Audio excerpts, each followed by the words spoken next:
Traición. Nuestras necesidades eran tan modestas que vivíamos con nada.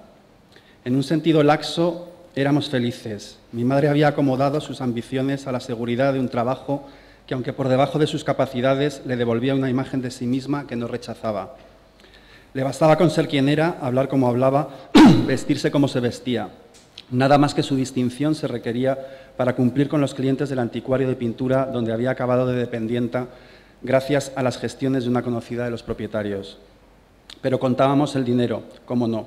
Su sueldo resultaba escaso, vivíamos de alquiler, arrastrábamos las deudas de su última aventura empresarial y yo aún estudiaba. Y teníamos preocupaciones, la principal de las cuales la precariedad de nuestros cimientos, un miedo vago pero persistente que no nos confesábamos a que aquel frágil equilibrio se desmoronase. Luego estaba todo lo demás, la alegría de mi madre, sus ganas de vivir, su moderada excentricidad, su empatía con quienes lo pasaban mal, su fidelidad, su sentimentalismo, su tendencia a atender las reverberaciones del pasado antes que la concreción del presente y su generosidad inusitada, que incluía un don admirable para perdonar sin alimentar rencores. De todo ello se benefició un gran número de gente, ya que otra de sus características, y esta bien extraña, era su costumbre de elegir sus amistades entre personas con una notable incompetencia para organizarse la vida conforme a parámetros convencionales. Nuestra casa permanecía abierta para ellos, tanto en las épocas buenas como en las malas. Por ahí pasaron mi padre, que buscó refugio incontables veces, antiguos novios, amigas a quienes un mal paso o una viudedad repentina dejaron sin recursos, y el favorito de sus protegidos, su único hermano.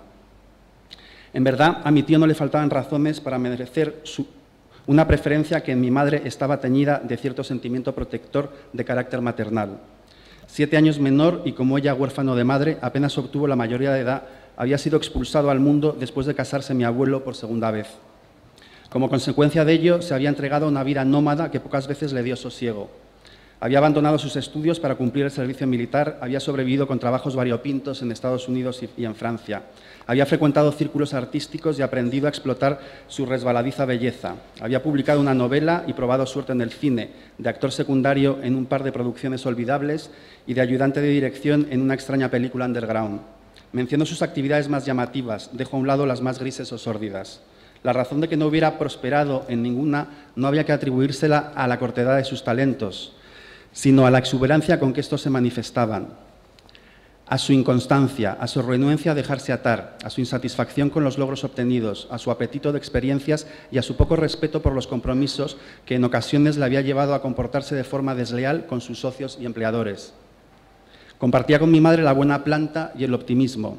Era un seductor experto de los que no miden las consecuencias de sus acciones en las víctimas de su buena fortuna. Confiaba en que algún día las resarciría, cosa que en una trayectoria como la suya, marcada por una sempiterna huida hacia adelante, casi nunca era cierta. La conciencia difusa de esta contradicción, así como los estragos del tiempo, lo habían endurecido y, por otra parte, conforme su temperamento volátil fue siendo conocido, su habilidad para caer de pie y reinventarse también había disminuido. Entrado en la madurez, las fases de privaciones habían empezado a ser más abundantes que las opulentas y a menudo había recurrido a mi madre para obtener cobijo o dinero. Quienes lo estimábamos, sin que ello mermara su poderoso atractivo, sabíamos que, abatido a su pesar y acuciado por prestamistas y resentidos, su horizonte no era tan luminoso como algún día habría imaginado. Trampeaba como podía, ya sin grandes metas ni recursos para lograrlas.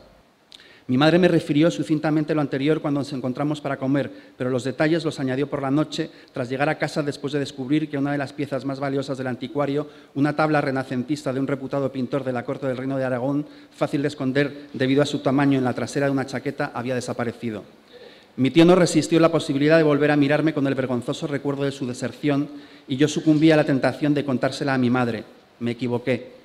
Mi madre perdió su trabajo en el anticuario y a raíz de ello pasamos una época de penuria, pero si bien acabó por olvidar la contribución de mi tío a su despido, jamás le perdonó haberme dejado en aquel bar.